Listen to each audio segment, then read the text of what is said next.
Bravo Badia Yosef, vous avez entendu parler de lui?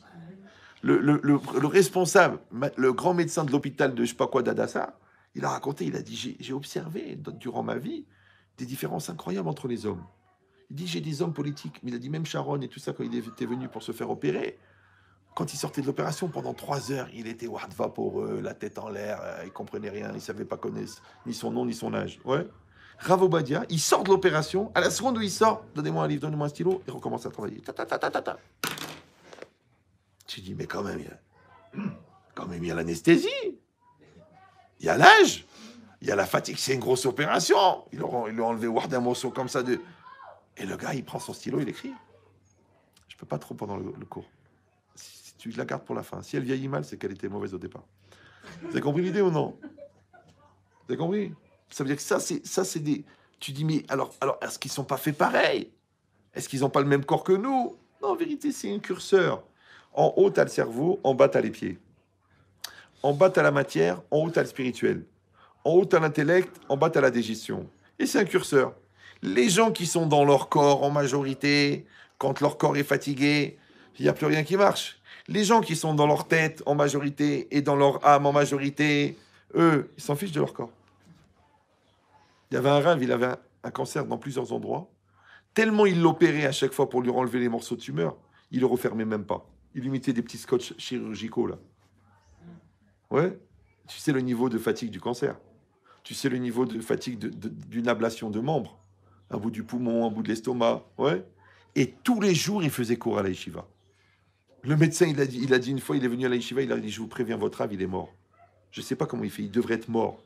Parce que les mecs, ils ont une petite ablation comme ça du côlon, ils sont au lit, épuisés, finis, morts.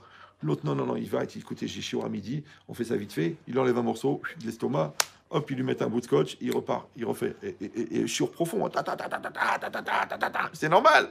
En vérité, lui, il est porté par sa neshama, l'autre, il est porté par son estomac. Alors quand tu enlèves l'estomac... Voilà. Donc si c'est ça, vous apprenez une chose incroyable, que le mouvement, c'est une nécessité. Ouais.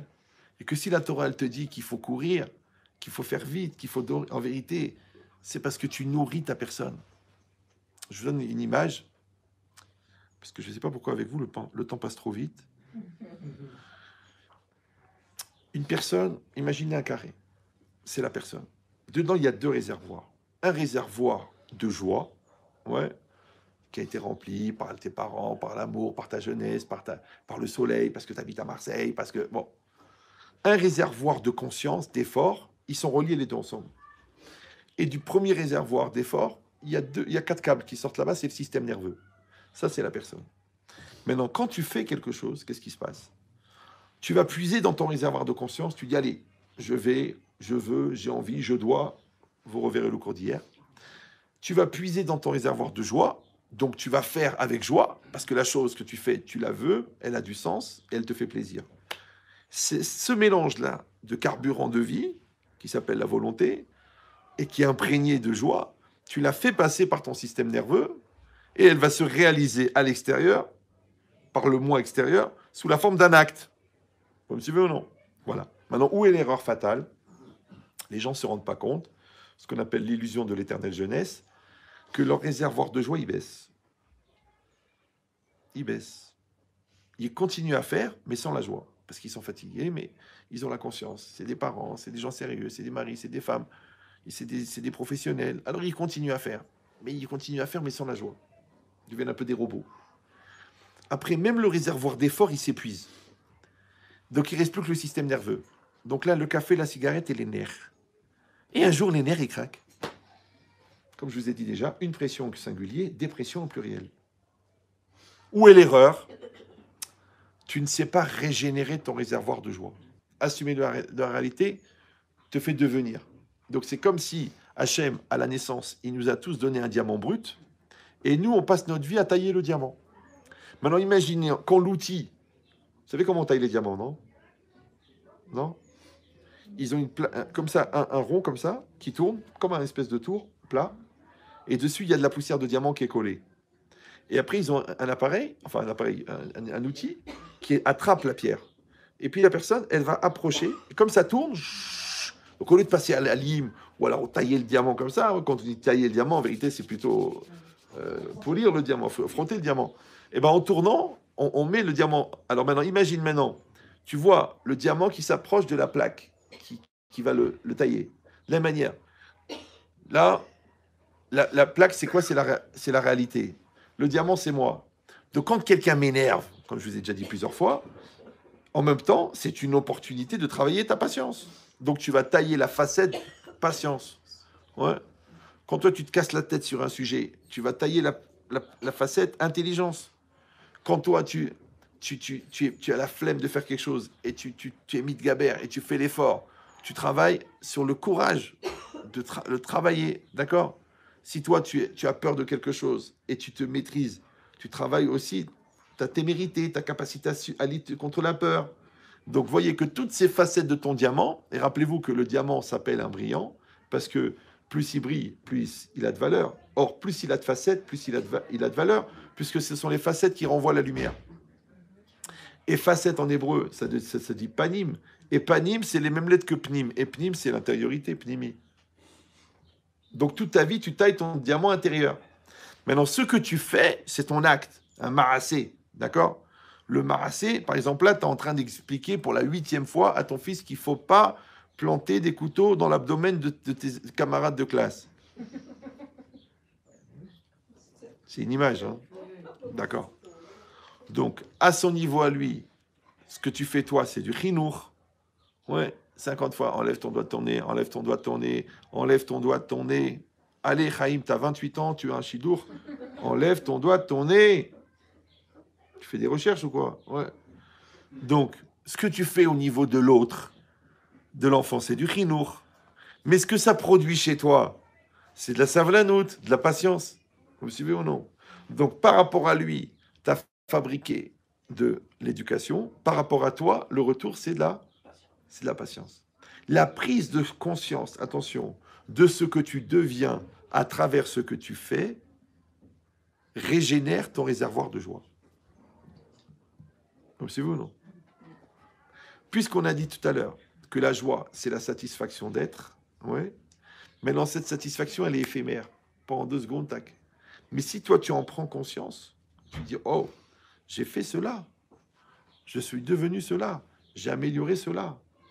Eh bien, c'est ça qui développe, qui renforce, c'est ça qui régénère ton réservoir de joie. C'est ça, ce petit câble-là, qui part de la dynamo, qui s'appelle la vie, vers ton réservoir de joie. C'est pour ça que le Ramban, il dit, par exemple, chaque fois, tous les jours que tu as étudié la Torah, tu dois dire, allez, qu'est-ce que j'ai appris aujourd'hui? En quoi j'ai changé? Chaque fois que tu fais la prière, tu dois avoir une meilleure relation avec le divin. Chaque fois que tu fais un Birkat Amazon, tu dois ressentir encore plus de reconnaissance envers Dieu. Chaque fois que tu mets les téphilines, tu dois être plus concentré que la veille. Chaque fois que tu parles avec ton conjoint, tu dois améliorer ton niveau de solidarité avec la personne.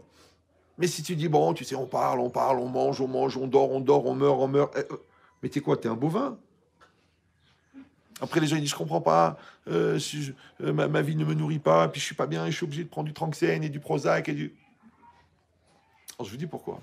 Parce que si la personne, elle ne fait rien de sa vie, automatiquement, elle n'a pas la satisfaction d'être. Et si la personne, elle fait quelque chose de sa vie, mais elle n'est pas consciente de ce qu'elle devient, donc c'est comme si elle n'a pas branché le câble. Ou si vous, non, c'est comme si tu poses le téléphone et le câble devant la prise, mais tu ne le branches pas. Après, tu dis, je comprends pas, il ne se charge pas. Il ne va pas charger, il n'est pas branché. Maintenant, il y a 2 manières de ne pas être branché. Soit que tu ne ramènes pas l'énergie à toi, ouais. Soit que à chaque fois que tu fais quelque chose, tu pollues ce que tu as produit en disant bah, j'aurais pu faire mieux. Qu'est-ce qu'il aurait dit mon père? Ah, c'est nul. Tu as une fierté de ça, mais c'est rien du tout. Donc les gens, qu'est-ce qu'ils font? Ils polluent les résultats. C'est comme si un enfant, il a travaillé tout l'après-midi, il a eu 14. Et toi, comme un idiot, tu dis combien il a eu le petit Cohen? 19. Ah, c'est nul. Ouais, je dis Cohen, comme ça touche personne. J'aurais pu dire Marciano, ils sont nombreux aussi. D'accord? Donc, qu'est-ce qu'on est en train de dire? Qu'en fait, ton fils, tu l'as pourri. Numéro 1, parce que tu l'as comparé. Numéro 2, parce que tu n'as pas valorisé son effort. Mais si tu lui dis, tu sais, mon fils, je veux même pas savoir la note. C'était en plein été. Il faisait une chaleur de fou. Tous tes copains, ils ont été à la plage. et toi, tu as fait 6 heures de maths, moi, je te mets 19, moi, perso. Moi, je te mets 19. Pourquoi? Parce que le bon Dieu, il note pas le résultat, il note les efforts. Vous savez pourquoi? Parce que le résultat, il dépend pas de toi, il dépend de lui. Alors, tu veux qu'il se note à lui? Ouais. Donc, il note les efforts. De la même manière, tu fais pareil avec ton enfant. Tu notes les efforts. Ouais. Pourquoi? Parce que les efforts, c'est ce qui fait devenir. Les résultats ne font pas changer. C'est les efforts. C'est comme ça que quelqu'un il régénère son réservoir de joie. Maintenant, on a dit que la joie, c'est la plénitude. Donc, de la même manière que tu dois régénérer au niveau physique, d'accord? Il faut bien manger, il faut bien dormir, il faut manger équilibré, il ne faut pas trop manger, il ne faut pas manger peu, il faut manger normal, il faut faire du sport, il faut se bouger, c'est normal. Donc là, tu régénères ton corps, tu régénères ton psychique, d'accord? C'est-à-dire que toi, eh ben, dans ta tête, tu fais attention à ton moral, tu fais attention à ton équilibre, tu fais attention à travailler tes midotes, tu fais attention. Et de la même manière, tu régénères au niveau spirituel. T'es juif, t'es juif. Donc ton corps, il a besoin des téphilines. C'est comme ça. Tu dis non, non, je suis pas religieux.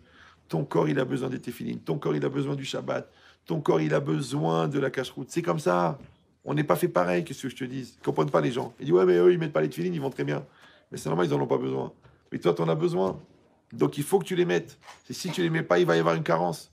Et la carence de la neshama, elle se projette sur le psychique et ensuite elle se projette sur le physique. Donc il faut faire les trois en même temps. Donc vous avez compris que la joie, en fin de compte, encore une fois, c'est la plénitude et que la dynamique de la joie, c'est toujours de maintenir en mouvement tous ces réservoirs. Et tu verras que la personne, que ce soit dans des bons moments, parce que même d'apprécier le bonheur, c'est pas évident, ouais, ou que ce soit dans des mauvais moments, qu'il garde son équilibre, garde sa joie et garde sa sérénité, malgré que c'est difficile. Parce que c'est là qu'on reconnaît les gens, vraiment les gens heureux. C'est quand ça va pas. Parce que quelqu'un qui est heureux quand ça va, c'est un consommateur. Mais quelqu'un qui est heureux quand ça va pas, c'est une personne mature. Oui. Et ça, on n'a pas besoin de faire une thérapie pour ça, parce que tu vas le mesurer toi-même dans ta réalité de tous les jours. Si tu vois que tu fais la gueule au moindre problème, si tu vois que tu cherches toujours le défaut, si tu vois que tu as peur qu'il pleuve, ouais, parce que tu dis qu'est-ce que je vais faire de mes journées, mais il y a largement de quoi faire. C'est déjà dans ta tête, déjà il y a un boulot, bah, c'est un chantier, tu n'as même pas idée. D'accord? Donc, vous avez compris ça, que cette simcha et cette perpétuité et cette sérénité, eh ben c'est ça la nature profonde de l'homme. Il dit quand il est dans cette dynamique-là, tamid, pour ça, mitzvah liyot tamid besimcha. Ouais. Et c'est pour ça aussi que En Yetzara Cholet et la Bémiche no Besimcha. Le Yetzara s'attaque à celui qui n'est pas dans la joie. Mais vous avez compris, c'est pas parce qu'il rigole et qu'il se frotte le ventre et qu'il boit de la vodka. Non, ça n'a rien à voir. C'est parce qu'on a dit Simcha, c'est Shlemut. Donc quand il est entier dans sa vie, donc lui, il remplit l'intérieur, il remplit l'extérieur. Quand le Satan y vient pour rentrer, il n'y a pas de place puisque c'est occupé. Mais si tu as la tête vide, ou si tu es complexé, ou si tu n'es pas construit, la rame, elle rentre. La colère, elle rentre. La crise, elle rentre. La peur, elle rentre. Parce que yesh makom. Donc ton travail à toi, c'est d'être complet. Et on a dit que, puisque la joie, c'est la satisfaction d'être, et que tu projettes à l'extérieur le complet qui est à l'intérieur, donc tu es complet dedans, complet dehors, à la limite, tu es complet veston. D'accord? Donc, tout va bien. Hazak Obaor.